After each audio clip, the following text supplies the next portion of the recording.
ton of people, man, that oh, we're up. All right, everyone, welcome to the Real Estate Game Changer Show. I'm your host, Mike McKay, based in the Jacksonville, Florida market. And each and every week, we do this show with people who are changing the game of real estate all over the country. And this is a live show, guys. So if you have any questions, please put them in the comments for our guest to answer.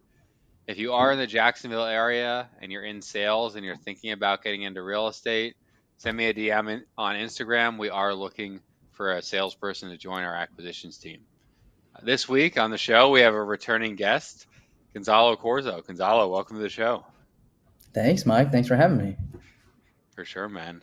Um, so I think it's been about maybe 18, 20 months since you've been on the show. And your Nice. business has changed a lot since then. So, Yes. for the people who didn't see the old show, maybe if you could tell them a little bit about what your business was and now what it is today. Yeah, absolutely. Well, I have two kids now since then, so that's been fun. Um, but yeah, so I got in the game early on in 2015, and in 2017 I started a company called Geeks, and we primarily focused on wholesaling. Hmm. Um, and we basically tried to become like the biggest wholesale company in the country. And so we only focused on wholesaling, didn't dabble on any like creative stuff. Creative wasn't really that big of a thing, also, when we were on the ramp up. Um, and we basically really took off when we started selling to hedge funds. So selling to hedge Hmm. funds allowed us to start working. It made it a lot easier to start working in multiple markets because the same companies that we were selling to in Jacksonville, they were now buying all over the state and in multiple other states. And so that allowed us to really blow up because now we weren't dependent just on our market. Um, and so we rode the wave until interest rates started to creep up in 22, and that kind of changed everything. But in our prime, we were doing 300 deals a year, seller direct, primarily cold calling. So that was our bread and butter was just cold calling. We had a bunch of callers out of Egypt, and um, when the rates changed, the hedge funds turned off, but they didn't really turn off. They kind of just claimed to be changing their buy box and revisiting. And so that's what we did. We kept changing up our buy box as the hedge funds kept changing theirs. Hmm. But there was really no traction in that whole time from like, I would say from like June of 22 till like October. There was like nothing was sticking. We Hmm. kept getting deals under contract with the hedge funds. They kept canceling new buy box, new rules, new this, and so we had to pivot and drastically lower expenses. We were pretty we were pretty well invested in the business. We had a lot of staff, a lot of office space, a lot of all that, gearing up to for what we were building. And the biggest change I would say right now is I went from spend wanting to spend a ton of money in marketing to wanting to spend no money in marketing, right? Hmm. So that was, I would say, the biggest internal fear of mine when everything changed in the beginning of 2023. I had a business partner that I built Cash Geeks with, Dom, um, and Dom and I parted ways from Cash Geeks in January of 23. Hmm. And I would say I was kind of, I guess, traumatized, right? I had PTSD from spending a lot of money in the business, right? We had a Hmm. ton of overhead, office, employees, marketing.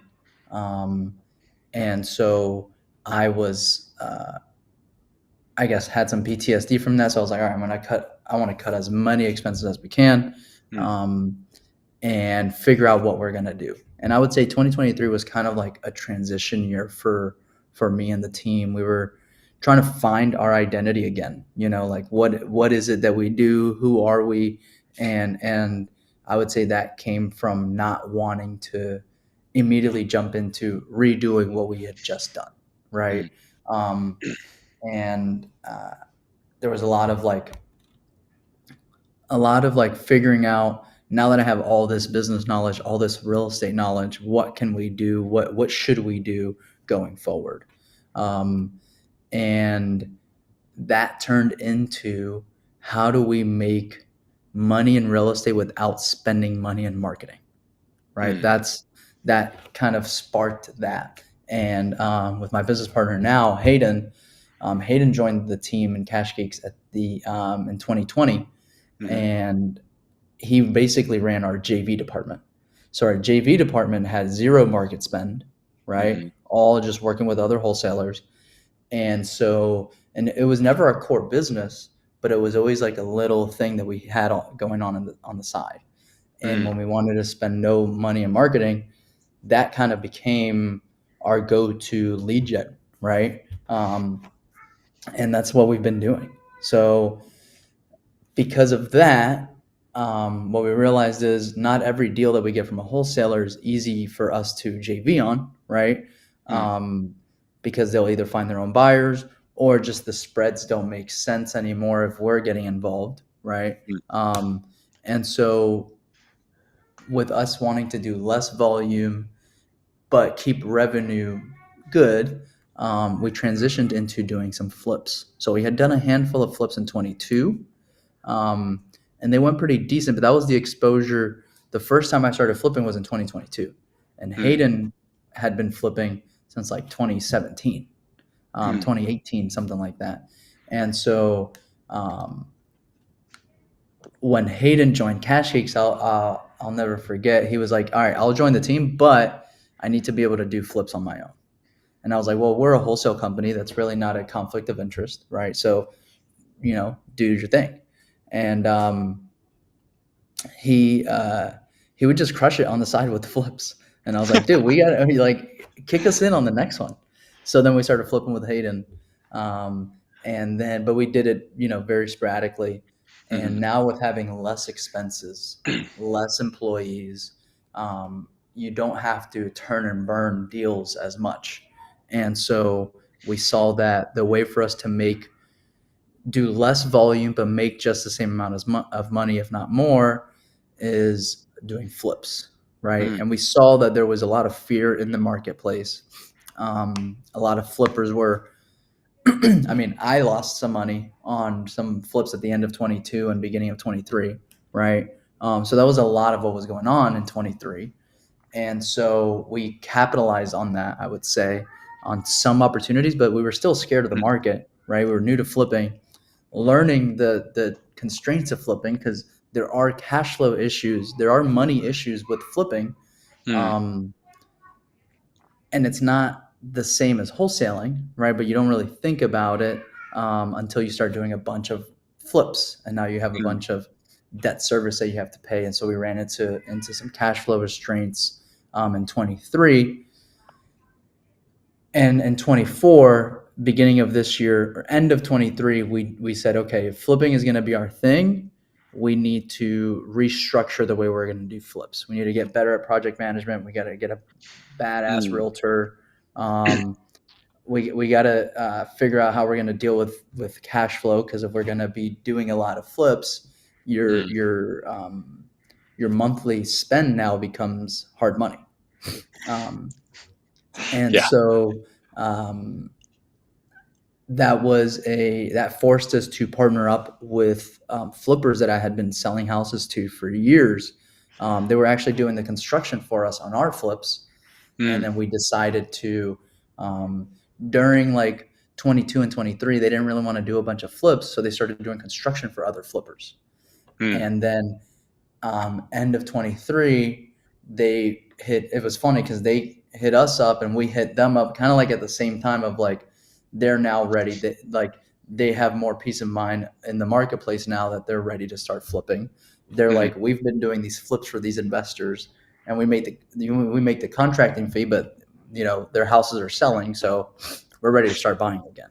Sure. Yeah. And so we we put together a cool little flip team. Hayden and I figure out the acquisitions. We're in charge of finding the deals, Mm, and our partners take care of putting up the money. Figuring out all the money stuff, and then we have another partner for the construction. Um, and so that is how we've been gearing up right now, to be able to take on a bunch of flips. mm, And yeah, it kind of allows me and Hayden to leverage our best skill set, which is um, no leveraging our connections in real estate, right? mhm, Um, and I would say that it's easier to leverage your connections when you're actually flipping houses, when you're actually the end buyer, right? Um, mhm, you're able to, for example, like realtors. As a wholesaler, I never really felt comfortable dealing with realtors, right? mm, That's just me as a wholesaler. Like, and I know a bunch of wholesalers go after realtor deals, and that's cool, right? But um, being cash geeks, right? Like locally, our name was kind of known. So anytime we dealt with a realtor, like, oh, you guys are just wholesalers, right? Um, and I didn't really have that confidence when you go to lock up a seller, right? The confidence of dealing with a realtor, you're still trying to find a buyer, and so I was never really able to tap into the realtor network like I have been now as an end mm, buyer, right? As an end buyer, now I can really leverage that. I can leverage my connections with wholesalers. Before, I could only do business with wholesalers that had deals that they were willing to JV with me. mm, You know what I mean? So now, as an end buyer, I'm able to do deals with all the wholesalers that I know, right? mhm, Um, so it just kind of opened up some doors that I wasn't really uh, thinking of, and so that's been what cash is kind of now. We still have, so right now the team, it's just four of us. It's me, Hayden, Charles, and Allie. mm, um, and Allie's kind of like the office manager. She just manages all the back end stuff, TC stuff, admin stuff, marketing the houses, all that. Charles is doing all of the dispositions and runs all of the JV wholesale department basically. mm, Um, and then Hayden kind of handles all the acquisitions for the flips. And then I kind of also focus on finding acquisitions for either the JV side or the flips. mm. Yep. So how, I know you touched on it a little bit before, but obviously you mentioned like one of the constraints of flipping is, private hard money payments every month. I mean, if you're running a lot of flips, I mean, you could be 20, 30, 40, 50, 60, 70 grand in payments every Yeah. month. How did you guys solve that? Yeah. So basically, we had to raise private money to Hmm. leverage our hard money. So we had a ton of private money raised. Okay. Um, and so we raised private funds from investors. Um, and we were using those for our flips with me and Hayden, Hmm. right? And we weren't really using hard money because we weren't doing that much volume. So we were able to use we have like about like 600 raised. Hmm. So we were able to just use that for our flips because we weren't doing a ton of volume, Sure. right? Yeah. Um, but once volume picked up, that's when we started leveraging hard money with private money. So that way, the private money we can use for either rehab um, budgets, right? Debt service payments, all that stuff. Mm, But also, one of the gentlemen that we partnered up with is one of the value adds of his partnership is they bring a ton of cash to the table. mm, So their cash and also their family's money. So we're able to leverage that cash against hard money. So we have hard money that's basically raising bridge capital, essentially, hmm. um, is is the way, I guess, to give a broader answer for everyone to kind of understand it. Would be raising bridge capital Yeah. allowed us to do that. Yeah. Gotcha. So then you can still use the hard money for the purchase, but then the private money can help you make the payments, or maybe some of the rehab funds if you don't want to borrow that from the hard money lender. Correct. Yep. Interesting. Yep. What other challenges have you faced as you guys have been kind of ramping up the number of flips you've been doing? Yeah. So challenges, I would say, is so one of the things that we didn't take into consider, and I guess like everything came in waves. So when we decided to let's go buy, we bought a ton at once.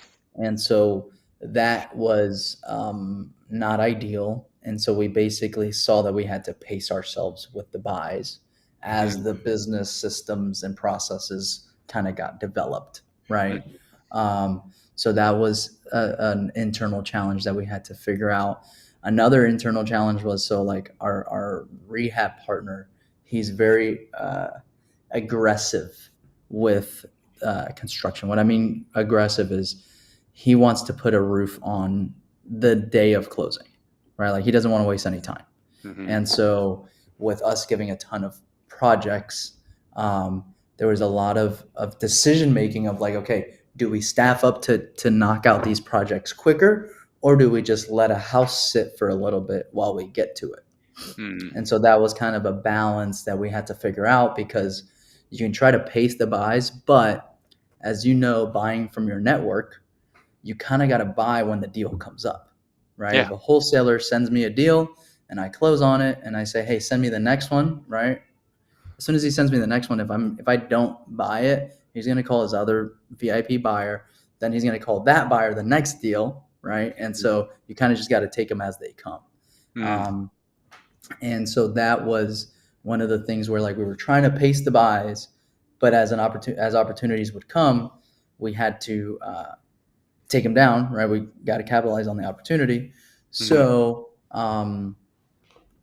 we ended up hiring a project manager Mm-hmm. and an office kind of admin for just the flips, so that we could because there's a bunch of like bookkeeping and accounting. That's another thing, right? With Mm-hmm. flips, with wholesaling, bookkeeping and accounting is Yeah. so much easier, right? You just have your marketing spend and staff and that's it, right? So you're not really allocating things a lot. And so for example, if we have 600 grand raised of private money and we use 2K of that to make this payment, that has to get allocated somewhere and it has to be specific to that property. Mm. So it was revamping QuickBooks, right? Revamping everything, Mm. so that we're actually tracking everything inside of QuickBooks. So that's been fun and an ongoing thing. Yeah. Um, Luckily, our partners take care of that end, but still, it's been just building processes for that, and systems for that has been something that we weren't really anticipating, right? Mm. What else? Money, right? Money's always a thing. We have a ton raised and we're like, cool, like we have way more than enough, right? But then you buy 4 houses and there goes $1 million, right? So you're like, okay, well, we need to go get some more money. So that's been that's also been an ongoing challenge. And also the market, right? The market has been, as I say, like things happen in waves, right? So we'll buy a ton of houses and then our realtor is kind of just sitting around until we have a bunch of houses available, right? Mm. And then sometimes like we would we've prepped better now, but are the first round of houses we gave our realtor like 6 houses, right? Like, hey, here's 6 houses, go sell them. And so that was kind of sloppy. So we had to revamp the way we list houses, and not throw a bunch of houses all at once, because that also isn't not, I wouldn't say not do it, but be aware of what we're doing because we have a lot of you get anxious when you have 10 houses, right? When you have one house and you don't you have maybe one or two houses and two of them have showings and two of them sell, you're good. But when you have 10 houses, you're more likely to have a couple sitting around taking a little bit longer to Mhm. sell. And so what we realized is we were making buy judgments off of our inventory. And Mm, so, like with the partners, right, we would be like, okay, hey, these houses are selling good, so let's go buy in that area, right? And then we'd list a couple there, and then they take a little bit to sell. So we're like, okay, well, maybe let's not buy that many there. What where else are our houses selling? And so, it's good to get that feedback to use our inventory. But when you have a lot of houses, it's also easy to get freaked out. sure. Where we have a ton of houses and like 12 houses are on the market, 3 of them have just been sitting. Everything else is good, but when you just focus on those 3, you kind of start to change your buy box a little bit in certain areas. Um, and I feel like I don't know if that's right or wrong. We're figuring that out right now, right? Um, we have a couple houses sitting in like Murray Hill. Mm, Murray Hill has not been the best right now. Um, I would say it's a very mixed kind of neighborhood. So some like Haji yeah. Paji houses, right? Like some houses sell for crap ton and some houses don't. And so I feel like Murray Hill right now we don't want to touch, right? But I feel like that will change as soon as as soon as the house sells, it'll be like, okay, now we know what we're dealing with. Let's redo the Mhm. numbers and let's go buy.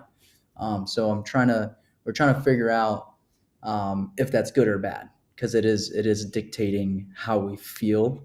Um, and if we didn't have a house in on the market in that neighborhood, Mm, we wouldn't have that bias. mhm. Um, so we're trying to figure out if that's good or bad. Yeah. Yeah. What did you revamp about like handing stuff like, first you said you were like, okay, I'd hand 6 houses to my realtor, say sell them. What have you changed in that process now of handing off Yes. your Okay. houses? So the realtor would handle a bunch of stuff. So they would handle like um, staging pictures, right? Like all this stuff. So we took a lot of that in house. We had the Ah, office manager doing a bunch of that. So basically, like instead of the realtor, so what we changed is before we would just give an address to the realtor and be like, hey, here's an address, go sell it. Now it's like, hey, here's everything we've done to the house. It's staged. Here's pictures. This is what we want the description on the listing to say. Just make it so much easier for the realtor. Um, mm. yeah, so things like that is what we've changed. Why did Yeah. you decide to take that stuff in-house versus having the realtor coordinate the pictures and staging? It was easier for us to do it as we did the project as opposed to, hey, here's 5 addresses, go figure it out. Um, Mm, and so as we changed the process, so like documenting things as we're rehabbing, we're documenting what we're doing so that when it's ready to list, we have that list ready, right? Another thing that tremendously helped was our stagers do the pictures now. yeah, So like before we had the stagers and then pictures, right? So like now the stagers do pictures, which is awesome, right? So now when yeah, a house gets staged, and so it was like instead of the realtor getting the staging and the pictures, now we're just going to get the staging because the staging is always like you kind of got to give them anticipation. You got mhm, to give them notice so that they're not like the house isn't finished and you're like, hey, we're ready to stage. Okay, we're 2 weeks out, right? So you kind yeah, of got to give them notice, but at the same time, you can't put an exact date because your project may or may not be finished. And yeah, so yeah, what was happening is the realtor would be like, cool, hey, are you guys done? Okay, yes, all right, call the stager. Hey, they're done. Go here. And then the stager, okay, we can do this day. Okay, so like it was just a middleman that was unnecessary. yeah, Like the construction, and this is gonna sound weird, but like internal construction knows way more about when staging is ready to go, and sure. so it was more internal communication that helped organize that.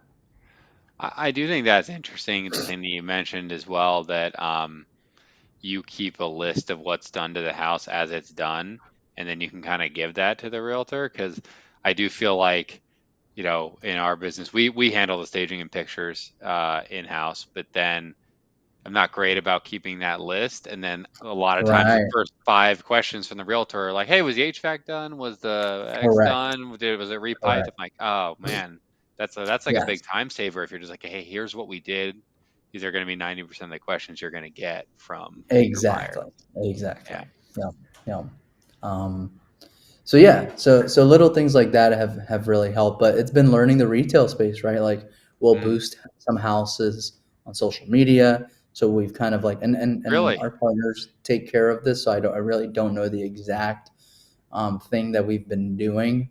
Um, but I know that like they have like some sort of process where like after like a couple of days, if we have no showings in the first couple of days, then we'll boost the property for a certain amount of time, things like Hmm. that. Like on um, Facebook or like Instagram or like, on Facebook. Yeah. wow, okay. Yeah. Never thought about that. Yeah. So so we've just been trying to get creative on the retail side. We have a house right now. The first time this is actually happening, I'm actually in the middle of two title claims. So that's been fun. Where like we bought a Really? house, renovated it, selling it to the retail buyer, and the title come like there's we have to do a whole title claim, and so we're hoping it gets fixed. I mean, obviously, it's going to get fixed. Like the Yeah. underwriters have expressed that it falls on them, so they're going to pay for the attorneys and all that. But we Mm, lost our end buyer, right? Because now sure. who knows how long it's going to take. So something wasn't done on the probate correctly, where it was closed.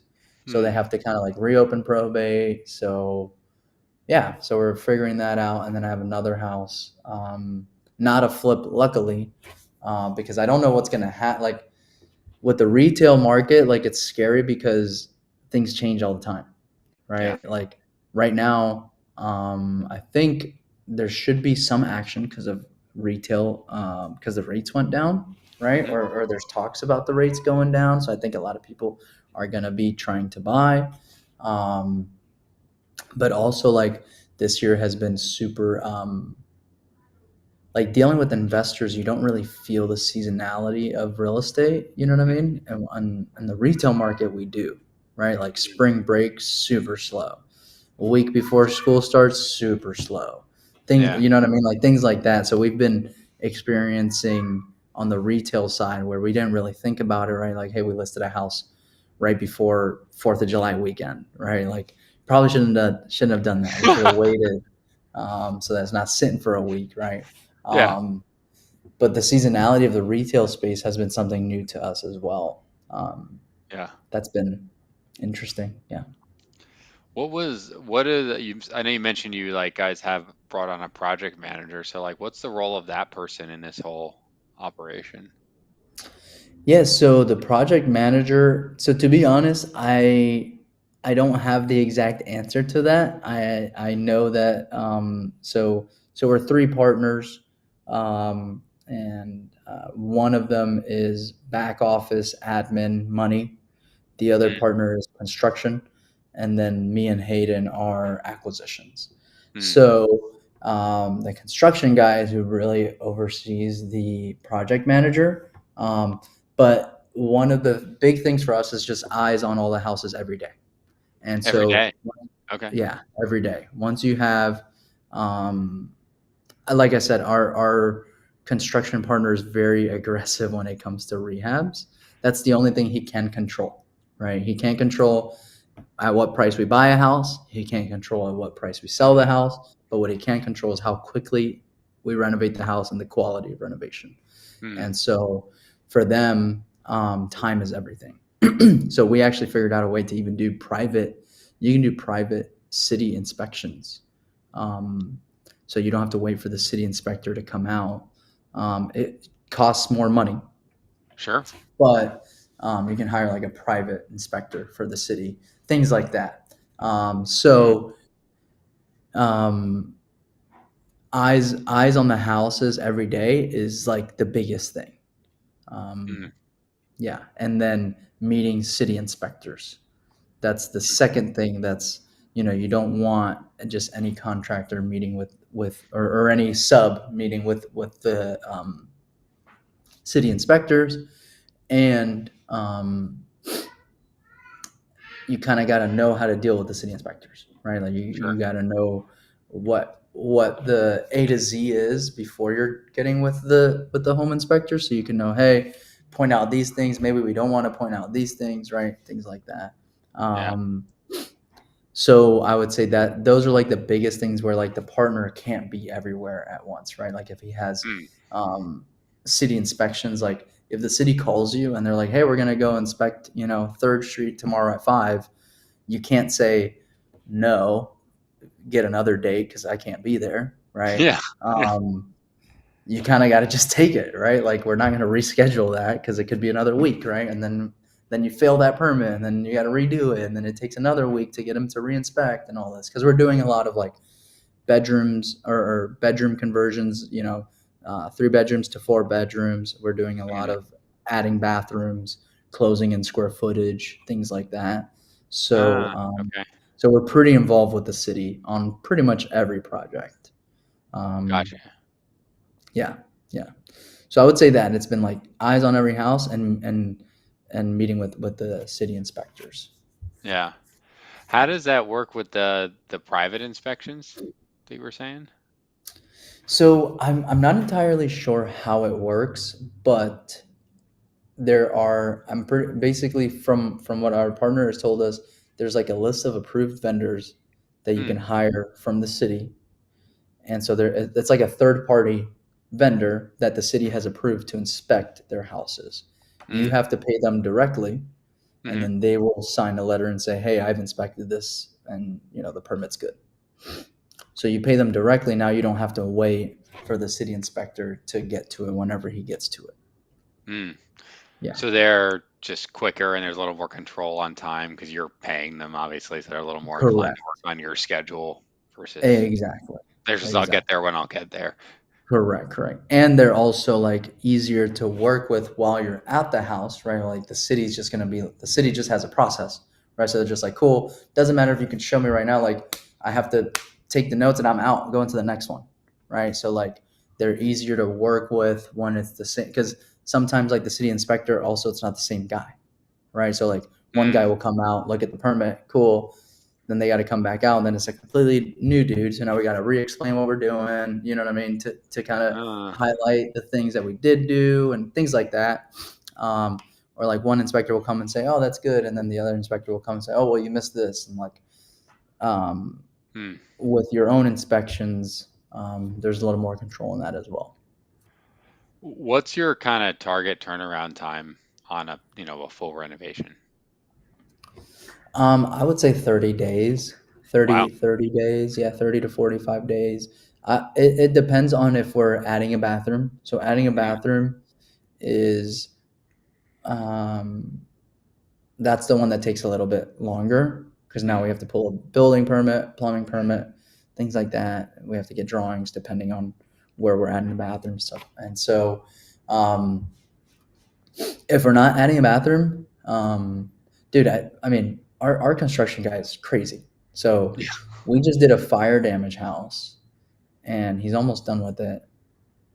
He's gonna do almost 150K renovation in 45 days. Yeah, that's wild. Yeah. Yeah, it's crazy, crazy. Um, but we also don't pay the cheapest, right? So we're big. So that's another thing is, as we did volume, some of our costs actually went up, right? Because Mm.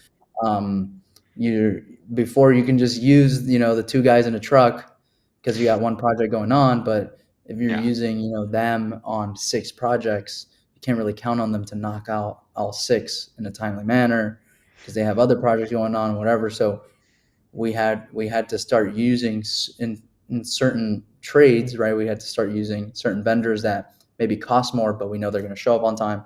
They're going to get it done. They're going to get it quick. We don't have to fix it when they do it.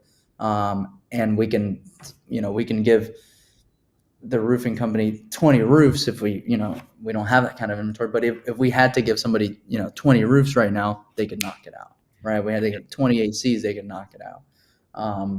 So some of the vendors had to change a little bit, Mm, and it actually increased some of the pricing, which was not something we had taken into consideration. mm-hmm, Um, but part of growing pains, and it's way better to just pay a little bit more. We change the calculator, fluff up the costs on a calculator, mm-hmm. to make up for the new prices, and yeah, yeah. So is the way that you guys are kind of running the construction is it all getting subbed out, or do you have some people in house, or are you hiring GCs out some stuff? Um, so I believe that we're hiring like subs for any trade that needs to be done, right? Hmm. Roofing, anything like that. Yeah. I believe that when we are so like we don't have anybody on staff Hmm. for construction. Okay. Um, we just have either vendors, subs, um, yeah. And to be honest, I'm not the best to answer the construction questions. Yeah. Um, but yeah, from my knowledge, that's what we have going on. How many projects do you guys have going on right now? Like between stuff that's like under construction, on the market, like all that, not sold yet. That's a good question. Let me pull that up on a spreadsheet so that I don't lie. So right now we have, let's see,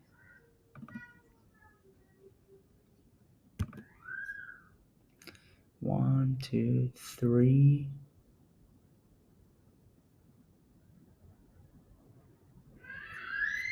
We have 6 on the market. Hmm. 2 of those that are on the market are pending. Hmm. And then, yeah, one, two, three, four, 6 on the market. We have one, 4, uh, two under rehab. So right now we're slow on rehabs, Hmm. and we have one, two, three, four, 9 houses that we're gonna buy in the next 2 weeks. There you go. So But now this is what I mean by you're like gonna throw it all it comes in again? waves. It comes in waves. That's like we bought a ton of houses, and so we just kind of pause, right, on buying. And then when you turn on buying again, it doesn't happen really immediately.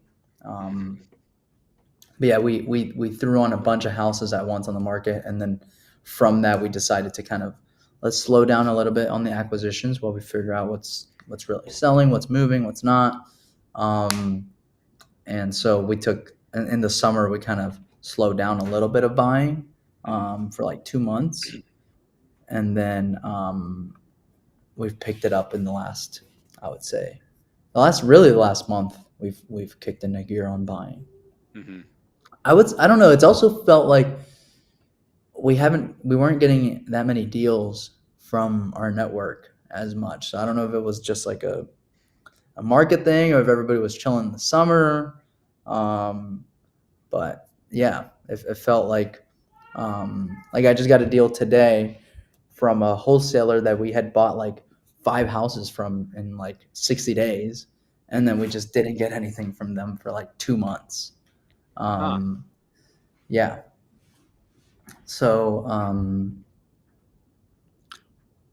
So yeah, What are that's kind of what our inventory is looking like right now. But we're definitely in buy mode right now. So that I think we picked up like 1 or 2 from you, right? two? 2 now? Yeah. I both close next week. Yeah. Yeah. Yeah. I only Um, I only buy the mobile homes for the most part myself, and I sell the single families. yes, So, that's the awesome. opposite of what most people do, but I I like know. it. I So know. That's good. That's good. people send me single families. I go, I only buy homes that can be removed from the lot. Sorry, not for me. I only buy houses that nobody wants, which is, I mean, honestly, it's a good strategy. I would say like we just picked up a another fire damage, right? So Yeah. like so now this is going to be our fourth fire damage house, where the rehab's over like 120, 130. Yeah. Um, so that's been kind of like a little niche that we've been, figuring out. And I would love to become the fire damage dude. Yeah. Um, yeah. I think But that's I interesting. think that niche, right? Either mobile home, whatever it is, being that niche buyer, um, that's what I'm seeing is probably going to be my path. Yeah. Um, yeah. I like that idea because if you asked me right now who buys fire damage homes in Jacksonville, I actually don't think I could name anyone else. So they usually Right. become the go-to. Oh, I got a fire damage one. Let me Exactly. talk to these Exactly. guys and kind of set the No. price to a degree. Right. Right. Right. Right. Yeah. So that's been cool because like I said, our construction guy has been very, uh, has had the ability now to really figure out construction. Because in order to figure out construction, you kind of got to do a little bit of volume. You know what I mean? Hmm. You Hmm. got to figure out like, okay, now that we've done a ton of houses, now we know how to navigate. Now that we've added, 15 bathrooms, now we know how to deal with the city on this, right? Now that we've Hmm. done a couple fire damage houses, now we know when the city's going to ask for this, when the city's going to ask for that, which Hmm. is really more of the hassle of fire damage is just the city, right? Sure. Yeah. So once we kind of understand that or understood that, um, yeah, we're trying to figure out like, um, can this be a niche for us? And I think that we're gonna.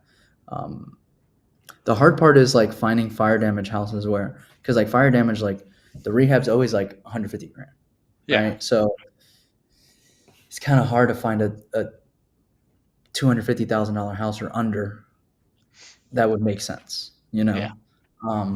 and so that's kind of the catch is finding a fire damage house where it's in a good enough area where the ARV is high enough for it to justify sticking 150, 170K. Like we're doing one right now, the one that I told you, the 45K.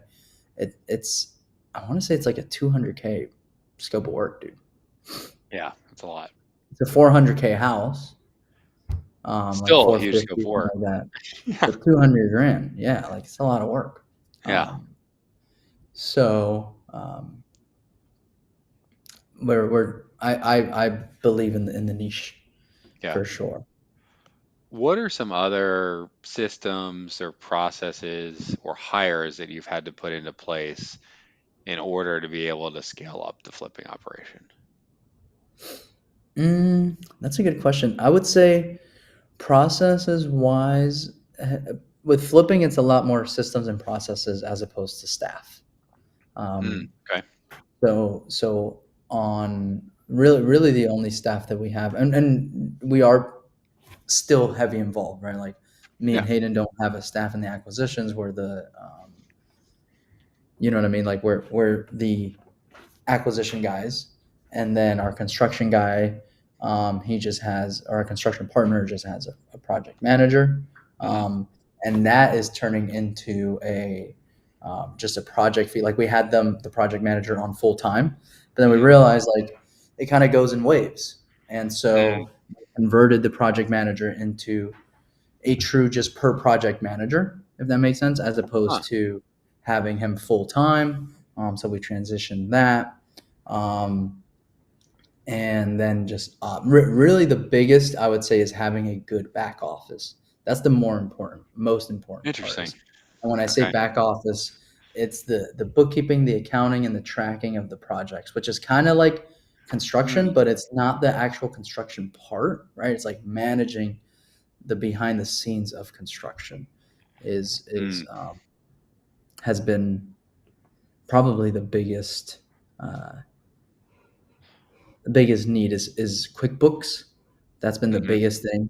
QuickBooks is revamping QuickBooks. It took us like 2 weeks. We had to consult with other um, accounting companies, um, and we basically revamped the entire QuickBooks to be able to now use QuickBooks as our. It almost like tracks our flips. Like Hmm. it's almost like our CRM, right? Like for wholesalers, we have CRMs like Flipper. Like we just live out of QuickBooks now because the properties, like we'll create a property inside of QuickBooks, Mm-hmm. attach all the expenses, and so we'll be able to press a house, and then we can see, okay, this is what we bought it for. This Mm-hmm. is the closing cost allocated to it. This is the private money that's attached to the house, and then all the scope of work. So, and then we broke down the scope of work into QuickBooks. So we now have Mm. like roofing expenses, electrical expenses. So that way we can track everything inside of QuickBooks. Mm. Um, so that's really helped out the back office. And then the next step I would say is the calculator. So our rehab scope calculator is very important to us. Mm. That constantly has to get changed and tweaked, right? As things in the scope of work either go up or down, or in construction either go up and down, we have to change that on the calculator. As fees go up and down, right? We have to start tracking everything because, like I said, we'll use hard money, but then we'll leverage private money. But there's a cost to that private money. Mm-hmm. But your typical calculator doesn't factor in that bridge capital cost, right? So like little things like that, we've had to completely revamp. Your closing costs vary if we're using a hard money loan or not. That's going to change the closing costs, Mm-hmm. just because of recording a mortgage deed stamps, all that stuff. Mm-hmm. And so when we're trying to get very granular with things because we're doing volume. And so Mm-hmm. if we're doing volume, these little fees will make or break a deal, right, for us. Because Sure. if we're very anal with our threshold. So if it's a 28K deal, we're not buying it, right? We have to Right. make 30K, and Yeah. so um, factoring in these little expenses or saving when you can also Yeah. makes a deal work, right? Yeah. Um, so yeah, so the calculator is huge. Um, so I would say that's the biggest thing is the calculator when we buy a house helps mitigate all the stuff that we can't see in Mm-hmm. expenses, right? Like that's where me and Hayden, when we were flipping by ourselves, that's where we totally lost our ass because Yeah. it was just all the little expenses that you don't think of, right? You're like, Yeah. okay, we're making 30K on this deal. We bought it for two, put in 50, sold it for 325. We made 12. It's like, where is that Where'd money? our money go? Yeah. Yeah, it's like, where'd the money go? Oh, well, we didn't factor in this cost of here, this cost of that, and utilities here, and you know what I mean, all that Yeah. stuff. So the calculator has been really helpful in allowing us to make the proper buys. And even Yeah. even with a badass calculator, you still miss things. You still don't calculate stuff, or things pop up in the Yeah. scope. Um, we've also had to create processes for buying sight unseen because that's been a Mm. thing. Um, so we kind of have some rules whenever we buy sight unseen. We have to factor in certain things. Worst case, things like that. Yeah. Um, or What are some of the things margin. for sight unseen? I mean, obviously you want to be a little more conservative in your reno budget because you can't see everything. But what Correct. else So do you sight factor? unseen, we always budget for floor plan, right? So floor plan as a big flipper, and I've never been a flipper, so floor plan for us, I guess for flippers is a big deal. So, um, like just factoring floor plan is always a big deal. You mean like Taking having to out move walls. walls Yes, or having to move walls, open up ah? kitchens, things like that. Like if we can't walk the house, we don't know what we have to do to the house. But that's what we have seen is makes a big difference is the Mm, floor plan. Is when you buy a house, if you can change the floor plan and make it seem like a completely different home, it helps the house sell better.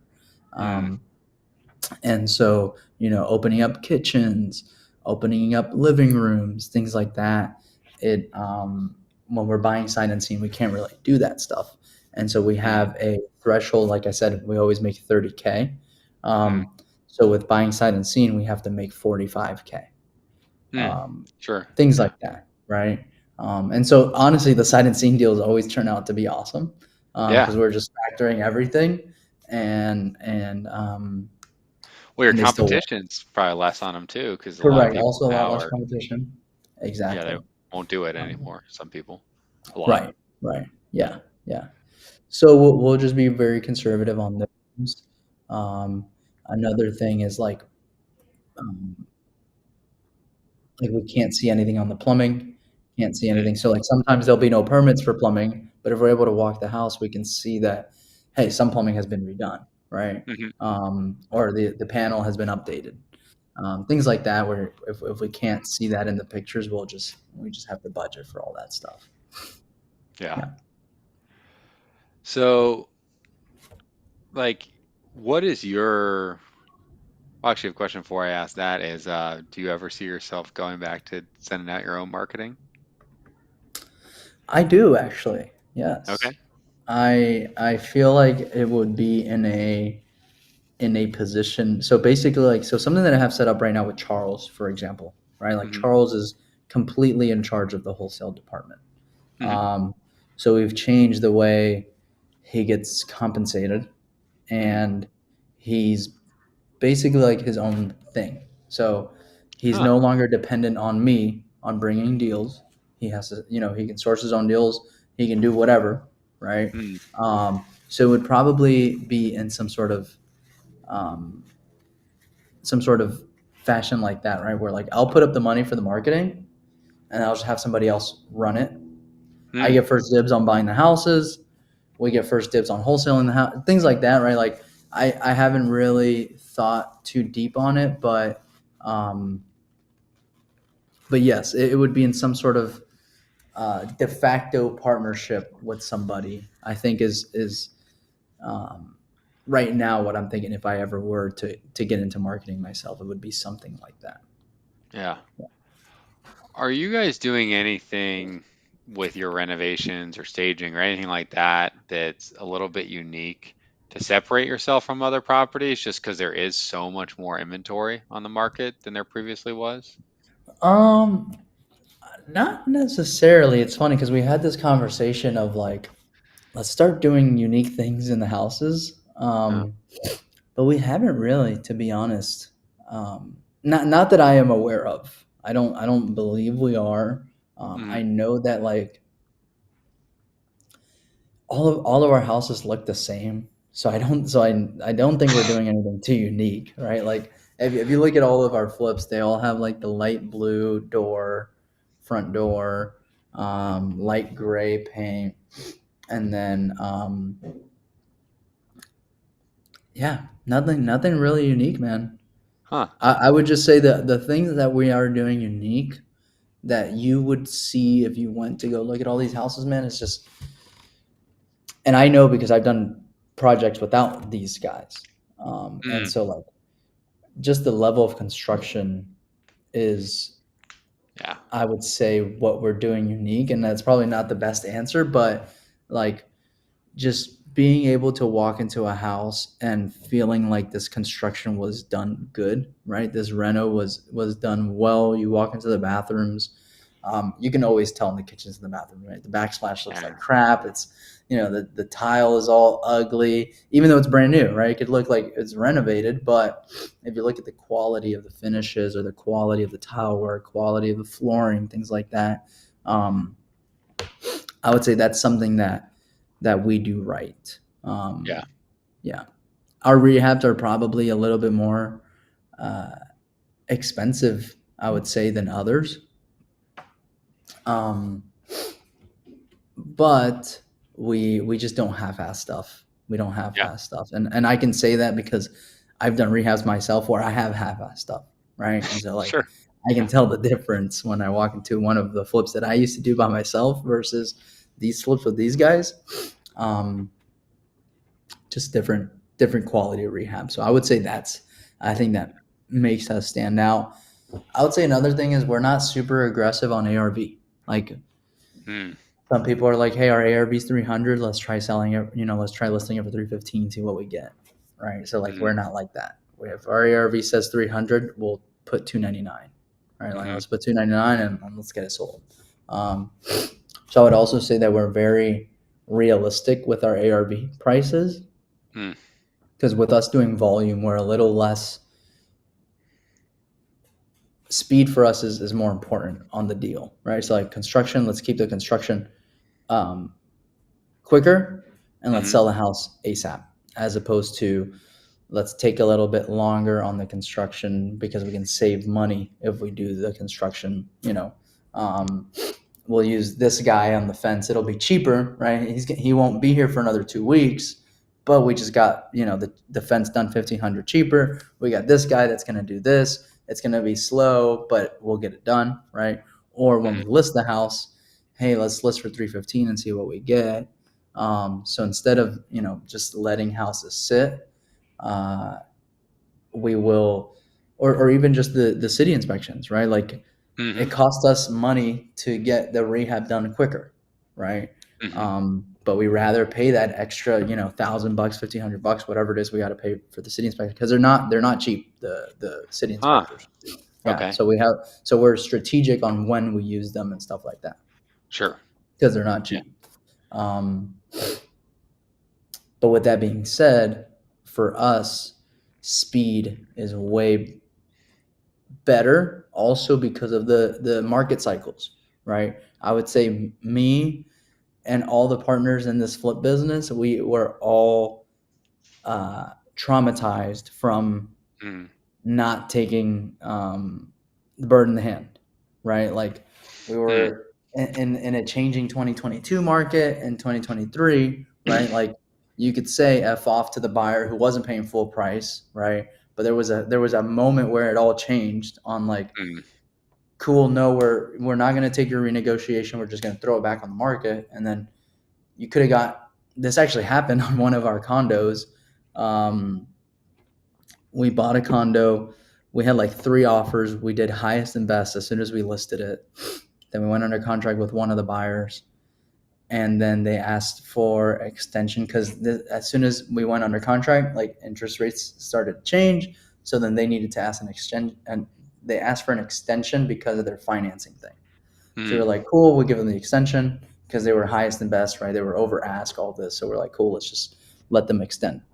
Then when they did their inspection, they wanted us to change. It was something ridiculous, but it would have cost like 8 grand for us to do. They wanted like all the, like it was a condo where like it had all exterior windows, like from top to bottom, and they Uh-huh. wanted all that redone. Because there was like some water stuff that was coming in, and so we said no.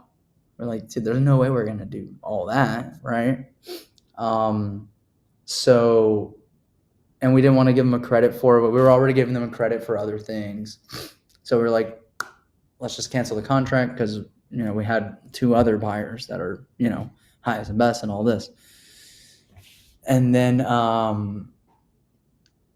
that was that. If we would have taken that 10K price drop or that 8K price drop, it would have made like 30 grand. We ended up making like 2 grand on that deal because like as soon as we went Huh. back on the market, this was like 3 weeks after we had done like highest and best, because we had like we extended that buyer for financing and all that, and so the house was just sitting. It was one of those condos where like a great area, but the HOA fees was just too high. So with like Mm. mortgage rates creeping up, nobody Yeah. wanted an HOA anymore that high, and so yeah, dude, that place ended up just sitting for like another 3 months, Oh. and then we took an offer, and it got done, but we could have made 30 grand if we had just taken the 8K price reduction. So right now we're just like, cool, whatever. If you want it, like we'll do it. Let's move on because we don't want to just get stuck with another house, right? Like right now, it's definitely um, bird in the hand is what we're taking. So if we're making our margin at the ARV that we said, then let's just get it done, right? Let's not try to push it. Oh, a new comp came up, and blah blah blah blah blah. Let's see what we can get. Um, I wouldn't say that we're underselling houses, right? But we're also not trying to push the market, and we're also not buying houses where one of our rule of thumbs is cookie cutter comps. So we need Mhm. comps that are Yeah. exactly like ours, right? And Yeah. so when we don't have that, we tend to not offer as aggressive, and then we tend to Sure. not win the house, right? Because we're not offering as aggressive. Um, so that is it for us. Like if we don't really have apples to apples comps that are just like ours, then we're going to be super conservative. Um, on the kind of opposite to that is if we do have cookie cutter comps, then we get pretty aggressive because then Hmm. it's we don't have to question ARV as much, right? Yeah. Yeah. It's Like for interesting that you example, say that. you had that But deal. My bad. I don't mean to cut you off. Go ahead. no, you go first. Like you had that deal off of Southside. I forgot. Yes. You know what I'm talking about? The deal off Southside. So like that's an area where like I never want a house in those little neighborhoods off of Southside Yeah. because like comps are just kind of everywhere. Like it's those weird little streets. You know what I mean? Hmm. It's like that's an area where like I'm always pissed because I know it's a good area. I know it'll sell well, but there's not a lot of comps that are fully renovated. Everything is either sometimes 3-1, 2-1. There's no like, you know what I mean? Like it's weird like Yeah. that. And so um like that's a house that I just remember that you sent us that like I knew it was a good house, but I don't have cookie cutter comps to justify it to my partners basically. Um Yeah. yeah. I've noticed that recently with, whenever we send out stuff wholesale, if it's not cookie cutter, it just doesn't, people aren't as interested anymore, Yep. even if I Yep. think there's a good margin on it. And it's interesting because like a lot of those houses, I just said, screw it, I'll buy it because obviously I have it at a number, you Right. know, Yep. I have an additional cushion. Correct. And Correct. for example, like that one that I sent you, I ended up selling it for 30 grand more without doing anything to it on the market. Yes. Yes. But doesn't mean that someone wants to buy it wholesale because they look at it and they're like, I don't know what it would sell for, but if it's sold for Correct. less, I would still be okay if I had it for, if there was a good margin. Exactly. So you Exactly. can take a little Yes. more risk when you Yes. have the deal yourself, Correct. Correct. And so that's why right? like we'll get a little more conservative, right? But then at that Yeah. point, if I make you that offer, you'll be like, well, shit, I'll buy it for that myself, and I'll just Yeah. figure it out, right? So yeah, so we're the same, right? If it's not Yeah. if it's not really cookie cutter or apples to apples comps, then we'll still make an offer. It'll just Sure. be not as aggressive, Yeah. Yeah. Which makes That's sense. another thing that I I'm mean, noticing, man, is which I think is the right thing to do. Like a bunch of wholesalers in this market, like before you could just wholesale everything, and right yeah. now, like I think it is. And I said this at like the wholesale meetup that I host. They were asking me like, what's something you wish you would have done earlier or in the beginning. I'm like, dude, I wish I would have closed on houses. Like I wish, Mm, like even just a wholesale, right? Just that's a perfect example of like I'm not going to buy this to renovate it, but I know that I may be limited to the buyers that I have right now, and I only have a week on my inspection period to sell it. So you're going to be mhm, limited. mhm, And so as you get more market knowledge and just more deal knowledge, you kind of get the balls to close on stuff more. mhm, Um, but that's something I wish I would have done sooner. Is like actually like let's figure out how to buy money and um, and close on it because um, there's a bunch of opportunities that I can think of, right? Like that deal where like if I didn't have the money or the guts to do it, like I can't sell it, so I'm just gonna cancel it, right? right. And that's a deal where like if you do know what you're doing, you can close on it, and maybe nobody from your buyers list will immediately jump on it, but that doesn't mean it's not a deal, right? And over time you learn that more and more, right? Yeah. You learn more and more that like every time I don't think something's a deal, I follow up on it and somebody paid 20 grand more for it, right? Sure. And so like Doesn't mean they always made money though. Not doesn't always. mean they made money, but somebody was willing to buy it. And Yeah. so um that's just something that we've been doing a lot recently is like let's buy a flip, and then as Mhm. soon as we close on it, let's throw it out to our buyers and see if some of our investors want it, right? Sure. Before we do the renovation. Um, and if the numbers hit, awesome. If not, we'll do the reno. Yeah. Yeah. Yeah. We just did one What? where like unique things too, where like we'll close on it. We just did one where we bought it and then we sold a lot on it. So we parsed off the land, I love that sold the play. lot, and then sold the house, right? Yeah. So like things like that, you can't really do that when you're wholesaling it. Mhm. So taking stuff down allows you to, okay, let's get rid of the junk in the yard. Let's parse off the lot. Let's trash out the house. Let's cut the grass. Let's get rid of the 4 cars in the backyard. And now we'll just get 30 grand more just because we did all that. Right. Yeah. Um, It is amazing what a trash out will do. Amazing. Like, yes. Yes.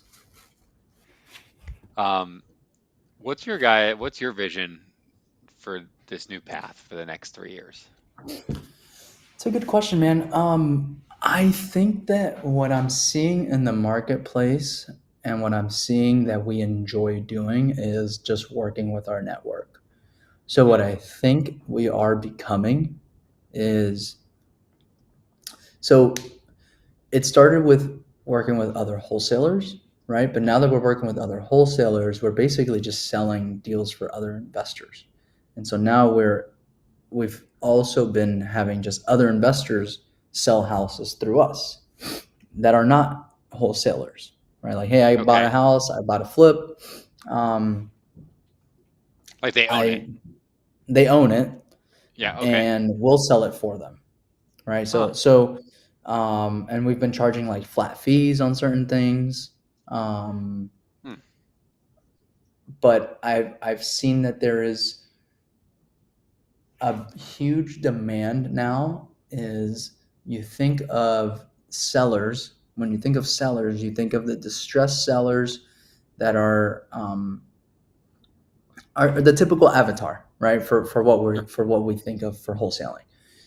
What we don't think of is the whole other avenue of investors who are distressed, who are Mm, needing to sell, and we didn't really have a lot of that in the past couple of years. mm-hmm. But now there's a lot of investors who are either, hey, I want to cash out on some of my rentals, I want to cash out on some of my Airbnbs, I want to cash out on some of those stuff, and so we've been trying to do what we can with that inventory, because sometimes we're not really, some of this inventory isn't exactly like your uh, flipper inventory or your buy and hold Mm-hmm. inventory. And so what we've been doing is um, taking like tenant occupied houses, putting them on the market for some investors, things like that. Mm, So I'm seeing that there's probably going to be a need also with just the way the market's going. There's just always a new avatar right now is just the distressed investor. mm-hmm. And so that is a niche, and that distressed investor can be a wholesaler, right, who has a deal that maybe they've been trying to sell it and they can't sell it, they can't move it, um, or it's an investor who bought a house, maybe they bought it, haven't started reno, they bought it maybe because there's a lot of outside investors that are buying stuff in Jacksonville, and they'll Mm-hmm. just sit on it because they bought it cheap and it's just sitting there vacant, and I'll get to fix it one of these days. And Mm, so I love the new conversations now that we're having. It's like, yo, what would you like to get out of this? And then from what they'd like to get out of it, I kind of run comps and say, hey, I could probably get you or sell it for around X. mm, I'd go under contract with you at this price, and then my buyers pay all the closing costs. My buyers pay my fee, mm-hmm. and then I'll take about 2 weeks to find someone, and then about another 2 weeks to close. Um, Mm, so it just makes like that acquisitions so much easier, funner for me, right? And yeah. allows me to leverage everything that I've the work that I've been putting in for the past 10 years, right? Like just going to all the networking events in Jacksonville and everything. Like you can't really leverage that with sellers, And like Yeah. that's the main bread and butter of your business is acquisitions, and you can't really leverage your network with acquisitions unless you're helping them get the most for their house, right? And so that's kind of been Yeah. the opposite. Is like my team at Cash Geeks has always been on like, how can I get this house the cheapest, and then Yeah. how can I sell it for the most? And then now it's kind of like, how can I sell this for the most while helping my investors or JV partners get the most for the house also? Yeah. So it's changed. We're not making a killing on all these deals, right? So now the profit margin kind of goes down. Mm-hmm. Um, but it makes acquisitions way easier. There's zero market spend. There's Right. zero like hiding, right? Like there's no like, oh, we need to get back in with my partners and blah blah blah blah blah.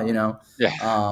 they're expecting renegotiations, right? Because we're like, hey, we're going to try to get this much, but be prepared to sell for this much, right? Yeah. So we'll kind of give them that, and then it's all on the up and up, right? Like, cool, you're willing to take 115. I'm going to mark it out for 130. I'm going to charge you a flat $7,500, right? Yeah. So if I sell it for 130, you make the extra, right? Ah. Things like that. So it's just been a cool thing that we've been slowly figuring out. And are you like guys usually moving? Is that stuff you're moving off market, or is some of it's going on the MLS, or it's a mix, or I would say it's a mix. Yeah, yeah, it's a mix. But now that we're treating it this way, it allows us to be more transparent with our clients. So it's a yeah, lot easier to put things on the market.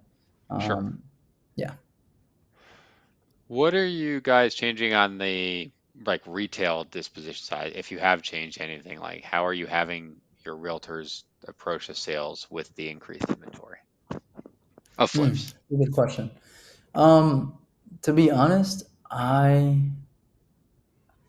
think that what we're doing is, so I know that we're doing like open houses, right? So Hmm. that's something that we Sure. didn't do much.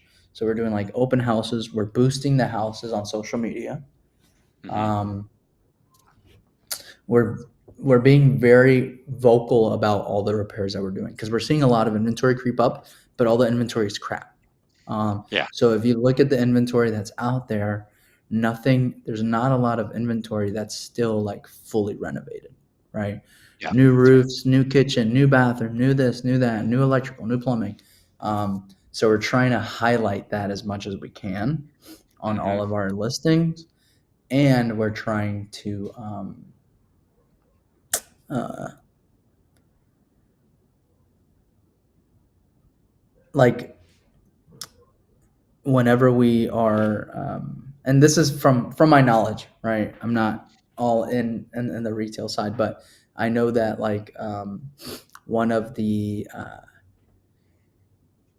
we have a mortgage broker who if our buyer get uses them, they will credit to the buyer's closing costs some money, things like that. So we're trying to Sure. get creative Yeah. like that. um, But other than that, not I would say nothing too creative that I can think of. Yeah. Yeah, yeah. Gotcha. So how big do you think you'll get the flipping operation, or how big do you want to get the flipping operation? So we were aiming for 100 this year when we decided to go ham, and then the Feds never lowered interest rates. Hmm. So, like in the middle of summer or right before summer, I would say May, beginning of May, we decided to not do 100. um, because we wanted to make sure that we weren't just caught up in like volume, right? The same Hmm. mistakes that I made with Cash Geeks, right? Which is like, hey, let's just do a ton of business, and who cares if we're actually making money? Let's just do a lot of volume. Yeah. Um, and so we just kept. I would say like, how big do I want it to get? I would say it's going to be market dependent because with the Hmm. flips, we have had scary times. And I wouldn't say that it's scary times, but like you can lose your ass with flips, right? With like my wholesaling operation, like this is gonna sound shitty, but like worst case is you just fire a ton of people and like Yeah. that's it, right? You close up shop. But like with owning real estate, like you're kind of gonna mess up your whole name if you don't sell these houses, right? If you have to give these houses back to your lenders, you're screwed, right? Or at least that's the way that I feel, right? Like Yeah. no one's ever gonna lend me money if I have to give back houses. Yeah. Um, For sure. so what you don't want to do is get caught with your pants down with a ton of inventory. And so what we're Yeah. trying to do is we're trying to not go into the election winter with a bunch of houses. Hmm. And that's like hit or miss though, because we have to buy opportunities as they come. Right. And so Yeah. like Yeah. Yeah. if a good deal comes, like we kind of want to buy it, need to buy it. Um, But now that we're buying, we're like, okay, if this goes on the market, it's going on the market in November and December. Like, what? How do we budget for that? Should we lower the ARV a little bit? Like what do we do? Um, so that's been interesting. On like, uh, it's turned into more of, which is the way it should be, right? But you don't really Mm, think about it. But it's turned into more of like, how much money do we want to make, and what's the minimum that we would be okay making, and let's just mm, aim for that this year. That's kind of what it's turned into. yeah, Like if each can at least make like 200, 250 grand, yeah, we don't need to do more flips, right? yeah, So if that takes 30 flips, or if that's 60 flips, that's the amount of money that we need to make. So let's do that, right? yeah. But um, other than that, we're not really trying to start a business of like flipping houses, if that makes sense. So I don't know what our goal is, because really what I think it's going to happen is I feel like I want to turn into more of doing the deals that you said, like where you close on it and Hmm. then just resell it. That's Mm, really what I feel like is going to be my buying business. It's just like, hey, let me yeah. just close on it, see if somebody else will buy it. Once I close on it, trash it out, maximize it as much as I can. Hmm. Um, that's really what I feel is going to be the bulk of our buying, Mm, because construction has already forced us to do that. Not forced us, but it's been like, okay, well, construction's backed up. Let's just try to sell this house. And then when we have to, it works. So mm, that has kind of changed the way that I envision like buying houses and renovation. yeah, It's like if we buy 100 houses, that might mean only 50 flips. So sure. like the buying company is still doing 100, but we're really only doing 50 flips, and then the Hmm. other 50 we're just reselling. And so that's kind of been the way that we've pivoted in a way. So I'm figuring that out right now, to be honest. If you were building a big wholesale business again, besides actually buying some properties and taking them down and reselling them, what else would you change? So my biggest regret, dude, was inbound marketing. I always did outbound marketing, Huh. and I never really cared for, or um, I never figured out inbound marketing. And so Mm, that is something that I wish I would have spent more time doing. mm, And yeah, especially in markets, especially in times like right now, where you kind of need people who are a little bit more motivated. You need people who mm. are more realistic on what they're going to sell. And so um, inbound has been, I would say, my biggest weakness. Mm. Anything else you would change? Looking back, if you were trying to build it real big again. Um,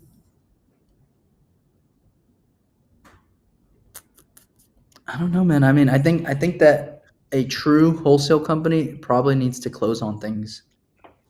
That's Mm, that's what I think would be different. I don't know that you have to rehab everything, but I do mm-hmm, know that like to be a really good acquisitions company, like I mean, I can't tell you how many times and especially in the beginning, like where we just didn't know, mm, we couldn't, like we'd get leads where we couldn't stop the sale, we couldn't stop the foreclosure, we couldn't stop the tax deed auction, right? And so like there's certain times where mm, like you can get a good deal, but you got to jump on it, and and you're the only one that knows about the situation. So the deal only works if you can buy it right there on the spot.